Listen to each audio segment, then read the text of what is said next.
And we are rolling. This is Coffee with the Coaches. We are a podcast focusing on all things business, mindset, and entrepreneurship. My name is Holmquist, and I am joined by my amazing partner and friend, Peter Vaillancourt. Peter, say hello to everybody. Hello, everybody. Thank you for joining us for this great discussion today.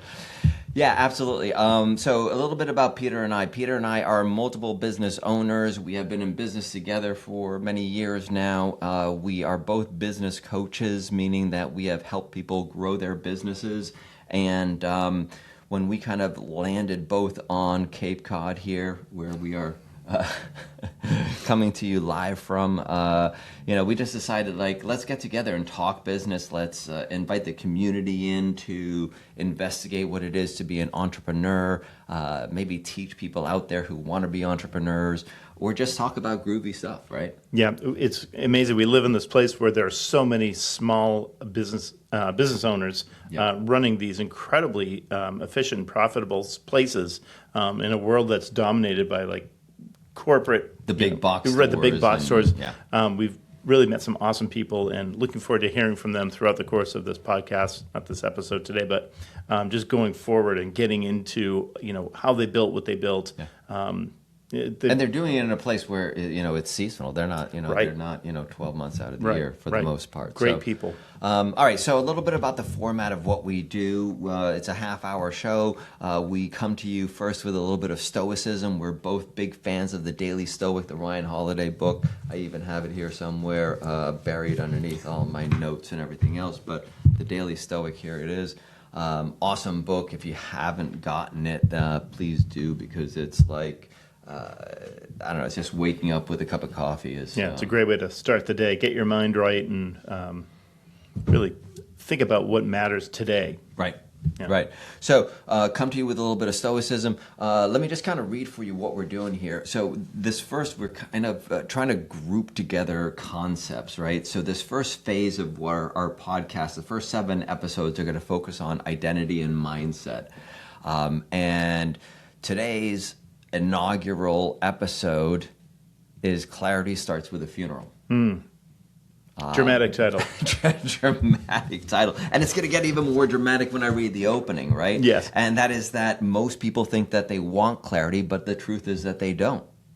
Because clarity requires a version of you to die, right? And for most people are not willing to go that far. Right.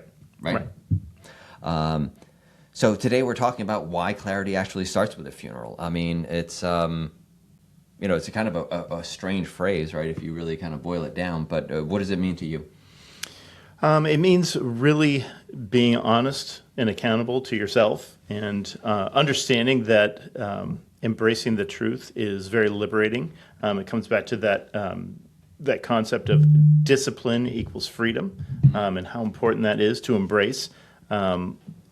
And being in that space where you're not accepting the truth, and you're hanging on to that sort of fabricated reality that is more comfortable for your mind to process, instead of really grabbing onto what's out there, accepting it, and then planning accordingly.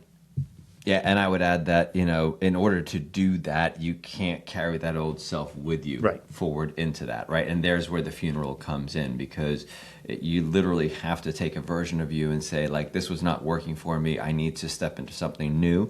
I need to get clear on what it is that I want. And we're going to discuss today why it even, permeates our personal lives. It infiltrates mindset. It's wrapped up into a lot of things, and clarity is obviously a topic we could talk about for an entire year, I think. Yes, right. For sure. But as promised, we start with the stoic moment, right? The Daily Stoic. And I got to start with a quote that, again, kind of punches you in the nose a little bit. Marcus Aurelius was known for that. He did not pull any punches. That's kind of what stoicism is. It's kind of let's call it out for what it is.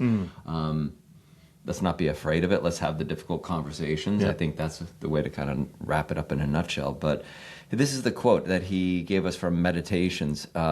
Think of yourself as dead. Peter suggested we just leave it at that.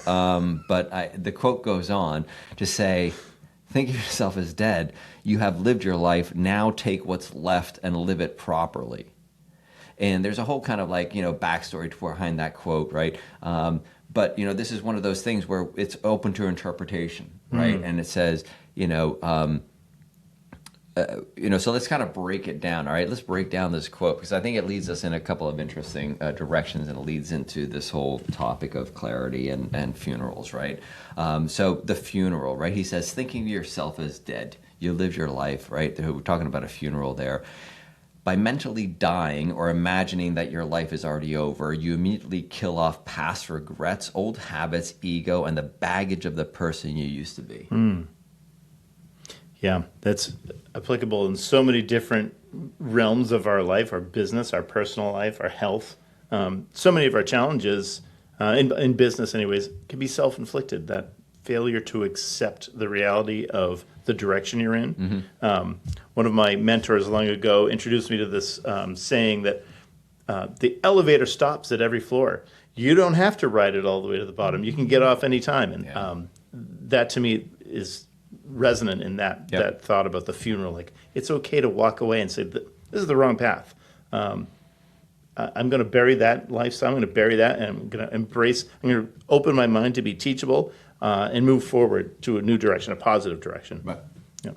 The baggage, I think, is important here, because how many of our decisions in business, in life, have been cloaked by that baggage that we're carrying, right? And not all of it is good. I mean, look, I'm not saying, dump everything that's ever happened to you. I don't think that, this is talking in absolutes. It sounds that way because you have to kind of think of it in that way. You have to be brutal in this process.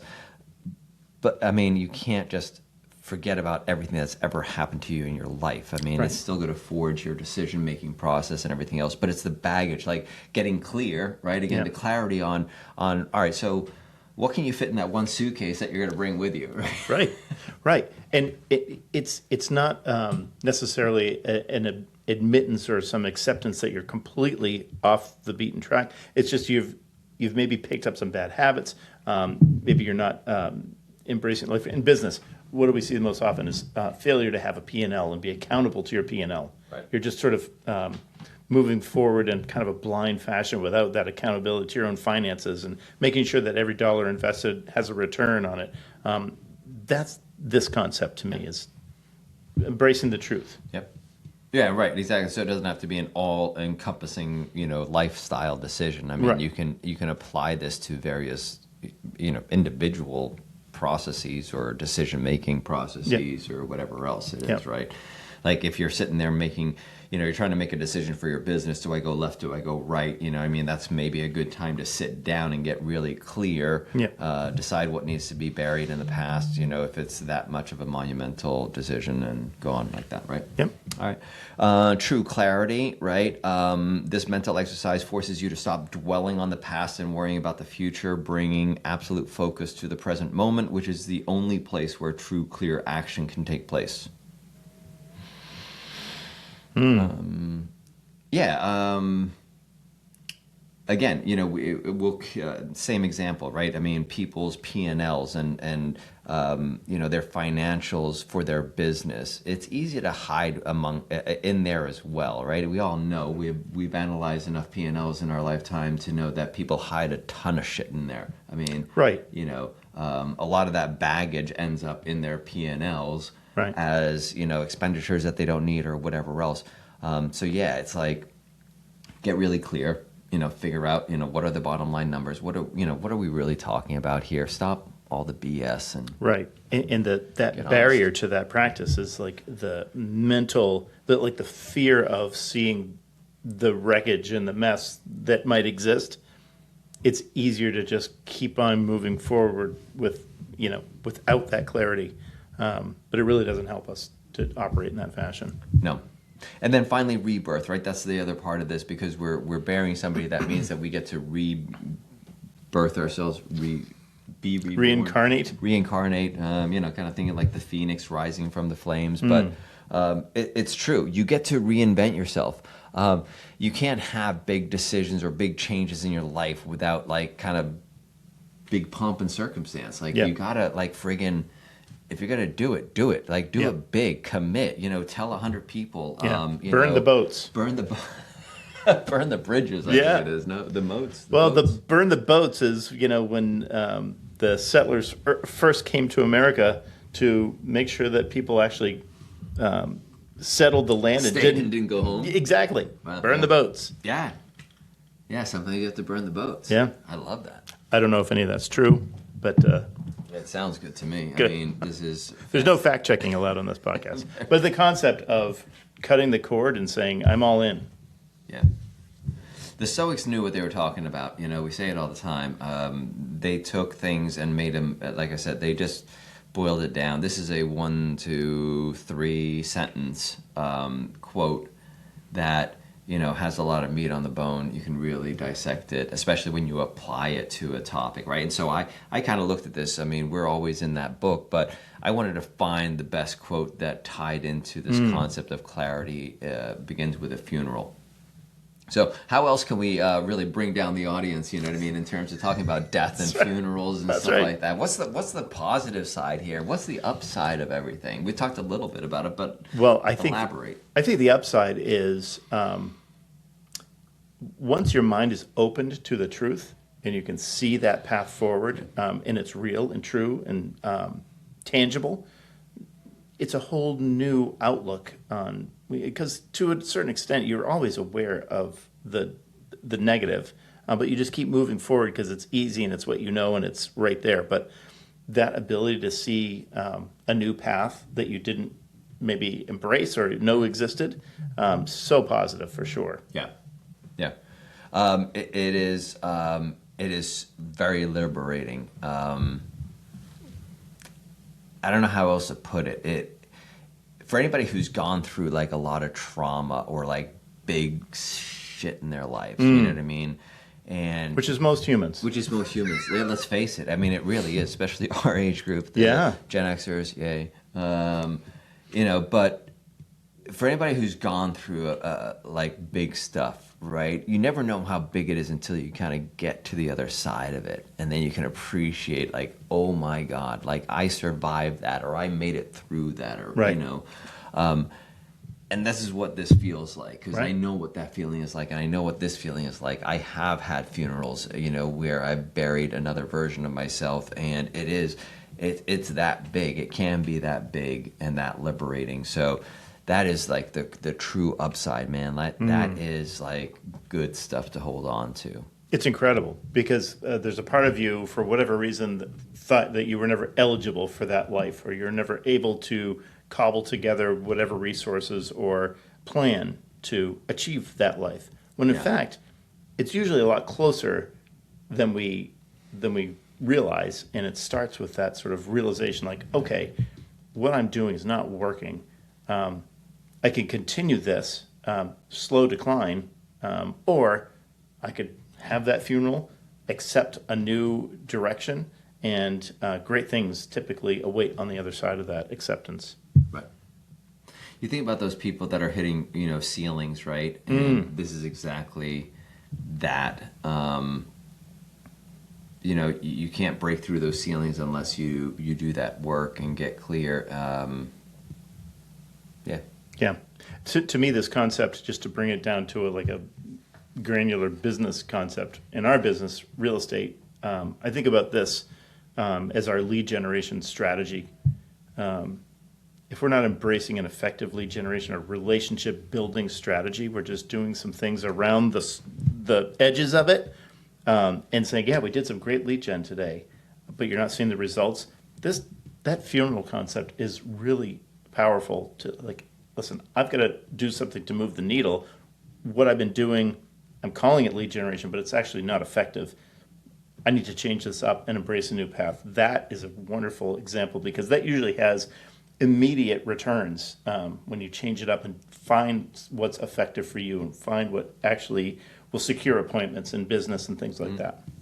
And most of the time, what's most effective is just picking up the phone and calling people. Let's be real. I know, absolutely. I know we dance around it. But they're not willing to bury that other person that's not willing to do that. You know what I mean? And that's where people are stuck, and that's where we try to help them out. All right, let's switch gears to kind of the personal application, right? I mean, let's get a little bit personal here, talking about this, especially around relationships. I think this is a really important one. Clarity in relationships often requires letting go of misaligned people, ending comfort-based dynamics. Ooh, yeah. Well, those are big. I think about, can I just finish that? Oh, yeah, sorry. Go ahead. It says most people avoid clarity here in the relationship realm because it creates immediate emotional cost. Yes.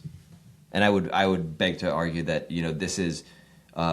this would apply to business. This would apply to any aspect of your life. Absolutely. Right. All right. So, to me, what are your thoughts there? This comes back to that concept or that theory that you're the sum of the 5 closest people to in your life. Yep. Who you surround yourself matters so much more than we give it credit. And this is a great example because maybe some of relationships and business relationships that you have are not conducive to growth, profitability, all of that. It's really important that we take an honest look at that and adjust accordingly. As painful as that can be, because talk about comfort, getting out of that comfort zone, so difficult with relationships. Yeah. I know you're saying, what are you doing over there? Yeah, you're drawing something. It looks like math, which I believe it's in my contract, but we have no math. And I'm not a very good drawer, but, misaligned people, right? As soon as we read that, and ending comfort-based dynamics, I'd like to talk about that a little bit just because I think this is a huge one. Like, I had a great mentor, Michael Brand. He is the owner of several businesses down in New Jersey, real estate office. He now just bought a pizza franchise, not a pizza, a pretzel franchise. This guy's got he's at 5, 6 different businesses. Really cool guy. He led us through this exercise where you just draw a grid, right? I mean, just like 4 places, right? And in one you put a plus and then a minus, a multiply, and a divide, right? And what you're supposed to do, you end up with something that you can't read there because I didn't use anything dark, but you understand what I'm saying, hopefully, by my description. And basically, you end up with this grid, and you're supposed to put people that are in your world kind of through this filter, right? And so you've got the pluses. This is the people that, when you spend a little bit of time with them, they raise you up. Yeah. You feel good, right? You walk out of that room, you're like, hey, that was cool conversation or whatever. The X's, the multipliers, those are the people that just, you walk in kind of feeling down, you walk out like you're pumped up and ready to take over the world. You got the minuses that are kind of like the people that drag you down a little bit, all the gotta minutes and, like the world is, the sky is falling and, all that kind of stuff. And then the dividers, those energy vampires that just suck you down. And if you go through this exercise and, put down all the people that you know, and then you post that on social media. You post it on social media, exactly. Then you have no friends left after that, and we've solved all your problems. That's real clarity. No, I mean it makes you have some conversations with yourself that are perhaps have an immediate emotional cost. Yeah. What do you think about that exercise? I think it's brilliant. Again, it's a way to kind of look inward, like how am I investing my time? How am I investing in my relationships? Am I a plus? Am I a multiplier? Yeah, how are you showing up in somebody else's life? Am I a subtractor or a divider? Wow. It works both ways, but it's so crucial because we all have a limited quantity of time, and we don't even know what it is. Some of us know clearer than others, but if we really value and make that time precious, who we spend it with matters so much. You can go online and find a calendar that is big enough, actually. And there's actually another exercise that somebody takes you through, that somebody took me through, and I can't remember the gentleman's name, but with another real estate organization. And it's like something about like how many Sundays you have left. Oh, it was Dr. Kevorkian, I think. You're so brutal. Um, and it's supposed to let, like you break it down. In my case, I am 58 years old. Yeah. Just barely. That's right. And that means that if I'm going to live to 85, you can do the math, right? I mean, that's 33, no, that's 27 more years. Yeah. 27 more years, and then there's 52 Sundays, and you do the math, and then you think about like where your children are, right? And how many more opportunities to go on vacations with them, or to have them, for Christmas, or, go on and Yeah. on. What is that book? We'll have to look that Yeah. up for next time, because there's a book about all of that. Like, there's a limit to this. There's a limit to all of this, and that might be the greatest reason of all to get clear in your life. You know what I mean? All the rest of it, the business stuff and whatever else. I mean, get clear on your personal life first would be my recommendation. Yeah, that's what you live with the most, really. Well, that's what matters the most. Yeah. I don't know. I think a lot of people don't live with it the most, and I think that's another issue. It's probably another topic for another day. You know what I mean? Yeah. Like, actually, I think that is one of our episodes. If I look, is you're not burned out, you're misaligned. Yeah. I mean, that's like a perfect example of that. You know what I mean? Yeah. So, yeah, do those two exercises, figure out how many Sundays you have left to be with loved ones and to do things with, people, and, look at their ages and your ages, and, you can do it almost for everybody in your sphere, and realize that you might want to be a little bit more intentional about, where we're spending our time, I guess, and who we're spending it with. It's the easiest thing to lose track of and to waste, and there's nobody over your shoulder reminding you. So it's part of our accountability is being wise with that time that we have. All right, but it does say here that it comes with an immediate emotional cost. So how does one get over that? You know what I mean? Like, how do you? We're not robots. We can't just say like, well, screw it. We've got to do this. All of this requires like multiple funerals. You think about it, right? Yeah. If we're going to get real with the people that are in our lives and the relationships, and we have to end relationships and modify other relationships, we're having funeral upon funeral.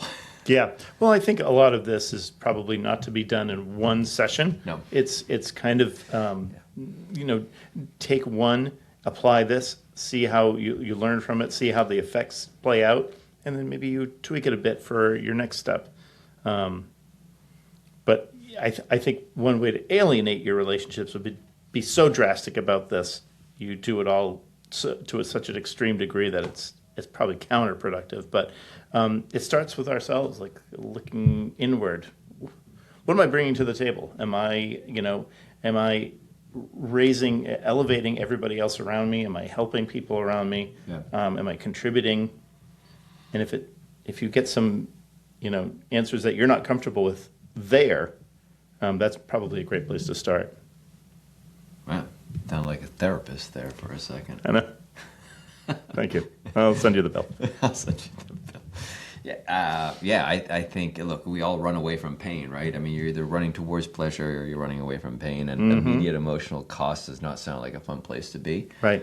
So we're naturally going to run away from that. I think that, like you said, this has to be chunked down and just, ingested in little bits and kind of try to wrap your head around the entire concept and then apply it in small places in your life, you know what I mean? Because you can't endure, a massive emotional cost and hope to come out of it, okay. It's just not possible. I also think just the awareness of this concept, that you have permission to change the direction that you're on. I'm sorry, you shouldn't wait for permission, is probably the better way to say it, to change the direction you're on. This is something that's happening now, and to a certain extent, we know the truth somewhere. It's just acting on it is difficult for that emotional discomfort reason. Yep. And everything worth chasing in this life usually comes at some cost of discomfort, whether you're physically training for something or starting a business or investing. There's cost and there's challenges, but through that is where the benefits are. Yep. ending comfort-based dynamics. I know I keep saying I'm going to wrap this topic up, but there's so much in here. And the ending comfort-based dynamics, that's another one because, again, if we're trying to avoid immediate emotional cost, all right, let's kind of like get real too and judge, what the long-term emotional cost of staying in a bad relationship is. And most of us know on an intellectual level if we're in a bad relationship, either in business or in person, in our personal lives. And so, you just got to kind of reframe it and kind of sit down and say, look, it might hurt a little bit now, but I'm going to save myself just a ton of crap down the road. So the comfort-based dynamics are real. Our brains are wired to keep things the status quo. Yes. You know what I mean? So like, even if we're in a shitty situation, our brain's going to be like, well, it's better than that weird, We're constantly fighting the committee up here that is trying to protect us. Constantly. All right, back to how are we doing so far? I mean, talking about this topic. I mean, it's a great topic. It's resonating with you. There are the sort of timely topics and the timeless topics. This is a timeless topic where it's always a challenge, and it's never done. No. So it's great. No, it's never done. It's like decluttering your home. You can just continuously find new ways to get rid of stuff in your home. Always. And you should. I think. Right. The way that we declutter our business, you're constantly reevaluating, constantly looking at things. So from a practical application in your business, this whole concept of clarity begins with a funeral. Clarity in business equals choosing what you will not do. How does that sentence resonate with you? Yeah, it's great. Yeah. It's great because I think, again, you're fighting this internal wiring that says I should be doing, 50 different things. And we know, from the book, The One Thing, for example, like we're just not capable of multitasking effectively. We think we are. Yeah. And in today's distraction-laden world that we live in, it seems like we should be. But the ability to focus and act on that atomic one thing at a time level, so important. And if you focus or choose what you will not do, kind of like that saying, the path will reveal itself, right? I mean, you start with what you will not do. You're right, because otherwise you just start with that whole concept of, as you put it, you just take on more. It's like more and more and more, and you have to do the opposite. Most businesses stall because they refuse to kill unproductive lead sources, stop chasing shiny objects, and narrow their focus. I mean, this is like every single coaching conversation I ever had in my life with somebody, right? Told them either stop, but showing up every Wednesday at the coffee shop for 35 minutes is really, doing a lot of things for my business. No, it's not. It never will. And, Right. You got to stop living in this fantasy world, right? Delegate, stop chasing shiny objects. Hard to do. Hey, why don't you do 100 calls, today? I just saw this piece of technology that will allow me to, stop. It's amazing if you think about like this paradox of how important this staying focused, staying on task, identifying those 2, maybe 3 pillars that move the ball forward. And on the flip side, we live in this time where tech is constantly introducing more and more rabbit holes for us to go down. So we're battling this weird two-pronged approach to this where we really need to just embrace the things that work and block out those other things. And there is always room for tech. I mean, me. I mean, a tech junkie. I mean, I love this stuff. Every new product that comes out, I want to get my hands on it. Yep. But it does not, allow you to not be the person that wakes up and does what they need to do before they get to chase the shiny objects, right? Yeah. Because you can have it a little bit both ways. As long as you're disciplined, as long as you are clear and have absolute clarity. Right. But these are people that need to, they need to have funerals with these people. these people that they are, these that are following unproductive lead sources, that are chasing shiny objects, that are unwilling to narrow their focus. You know what I mean? Because they feel like, well, if I don't have a big focus, well, then I'm not a big thinker, or I'm not a big business person. Yeah.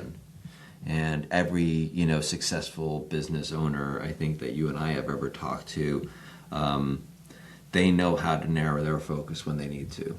Yeah. And get really clear on what it is that they need to do to be successful, or what their clients want from their customers, or whatever. And I don't care if it's real estate, if it's a coffee shop, if it's widgets, if it's whatever. I think a great example of that is every time I am fortunate enough to hear, someone speak, like a Jeff Glover, for example, they never talk about the market. Oh, the interest rates. No. Oh, the inventory. No. It's the same message every time. They do what needs to be done to get the business. You adapt. It's amazing. They never talk about all of those distractions that we just outlined. Right.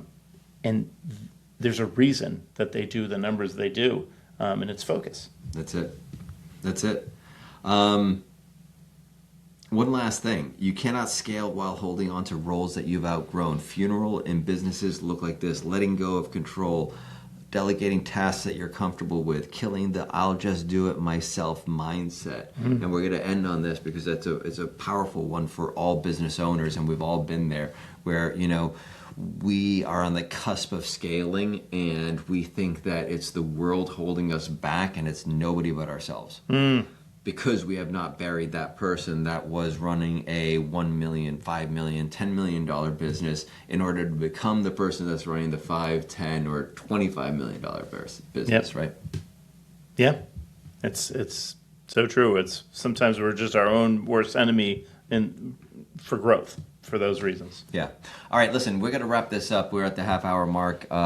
This is a conversation about business. Coffee with the Coaches is an exciting podcast for us, at least, to do. We love talking about this stuff. We plan on having guests. We plan on having, we're going out on the road. We're going to interview people. So look for us on social media. Subscribe to our channel, Coffee with the Coaches TV on YouTube. And next week, we are going to dive into the topic of you're not burned out, you're misaligned. Burnout, I think, is something that everybody can relate to. Absolutely. So hopefully looking forward to that. We'll see you next week. Yeah, sounds great. Thanks, man.